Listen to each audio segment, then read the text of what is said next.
friends, I'm Megan Whitney, and this video is brought to you by Urban Society. Today I'm going to show you a fun and very unique method for making a simple but really cute holiday quilt. I made this Scrappy Christmas tree quilt using these Tree Quilt Papers by Holt. Now when you hear the word papers, you may think that there's paper piecing involved, but that is not the case. The papers are simply used as a shortcut method for cutting the fabric, making the assembly of each block super fast and super fun. Each of these tree blocks can be cut, pieced, and trimmed in 2 to 3 minutes. Don't believe me? I'll prove it to you now, so let's get into it. These papers are designed to be used with a package of 10-inch squares, also known as a layer cake.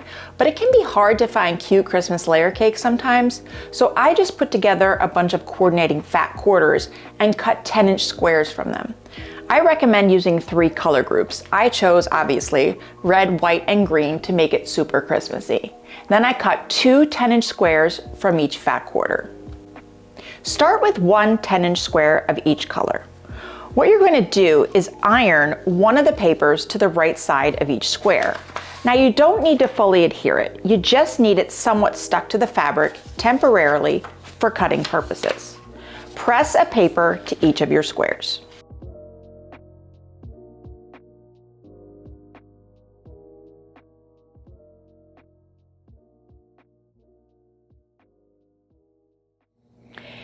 Then you're going to cut on the lines following the order shown on the paper. So right here it says cut here first. So you're just going to take your ruler and rotary cutter and cut on that line. Then you're going to cut here second and here third.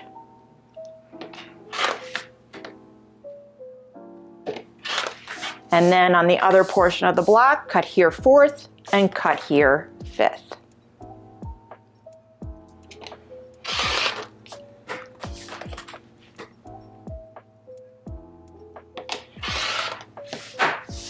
So put these to the side and then do that with all 3 of your papers.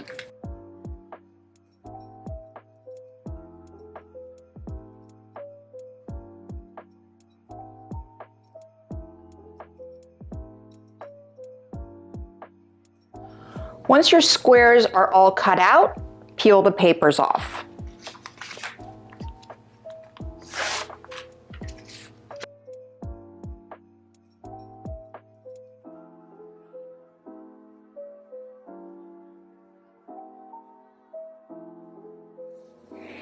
Okay, we're all cut and peeled, so now we're going to shift the pieces around like this.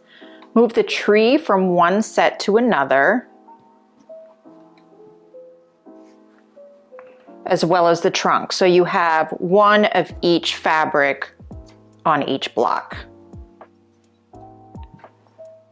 And what's great about this is you can actually use directional fabrics like this that is printed with the words, and it's going to come out perfectly. Start by sewing the tree trunk to the background pieces on each side with a 1/4 inch seam allowance.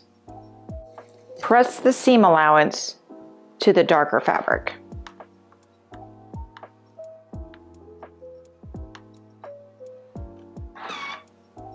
Now sew the other side to the tree trunk with your 1/4 inch seam allowance.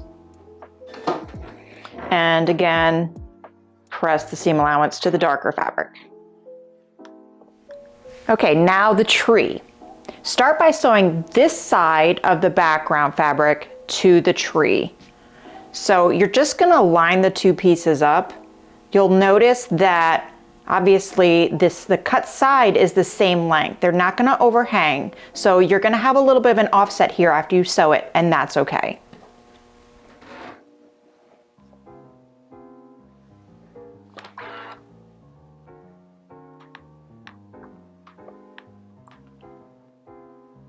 See that offset here?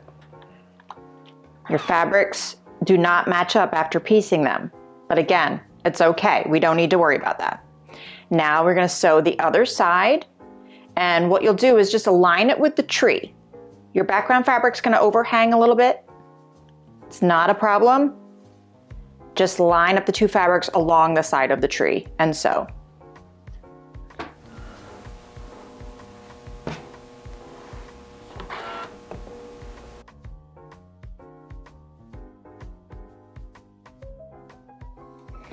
All right, so the two parts of the block are assembled, and now we need to just sew them together. So you're gonna flip the tree trunk portion up onto the tree and align it with the bottom of the tree.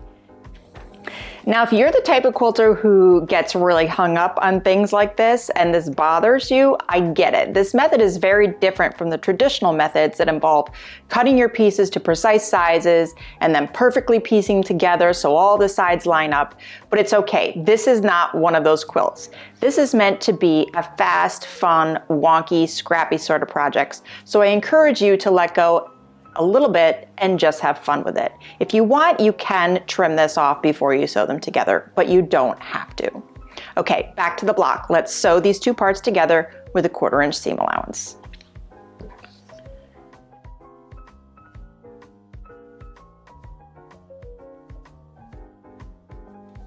Now all that's left to do is to trim the block down. The finished block size needs to be 8.5 inch square. If you have an 8.5 inch square ruler, that makes this super easy.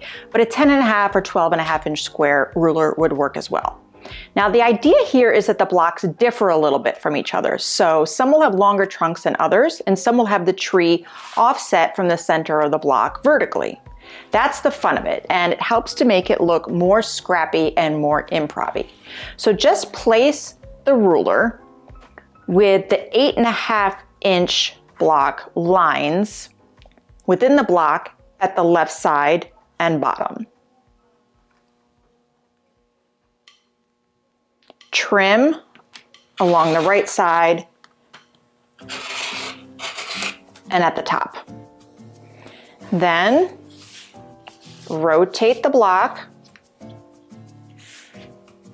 line up the bottom and left sides with the 8.5 inch lines, and again trim at the right and the top.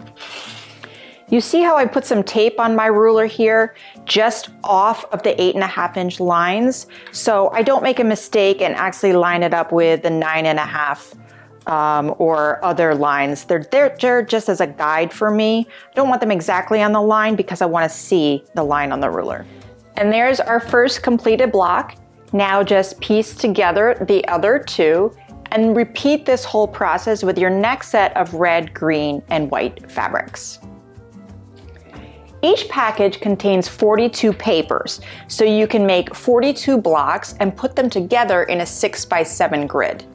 There are also instructions for adding borders to frame the quilt and make it a bit larger, so your finished quilt will be 61 inches by 69 inches.